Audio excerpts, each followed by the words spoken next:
seit 1,5 Wochen sind wir jetzt dran hier, haben den ersten Bereich des Kamins, den oberen Bereich, der halt nicht so kompakt fest verankert war mit diesen längs querlaufenden Eisen, von Hand abgestemmt. Und zwar deswegen, weil wir einfach Angst hatten, die Gefahr bestände, dass der Oberbereich halt kompakt nachher von oben runterfällt und dann als mit der Spitze unten auf dem Boden aufkommt, dass die Erschütterungen so groß geworden wären, dass halt Häuser hätten Schaden nehmen können.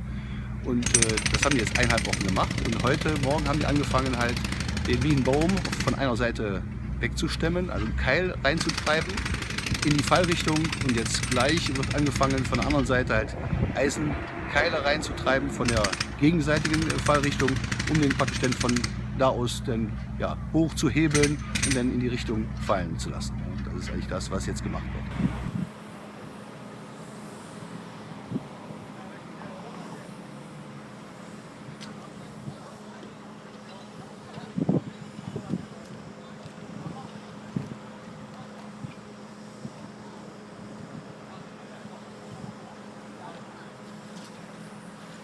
Aha. Da kommt er.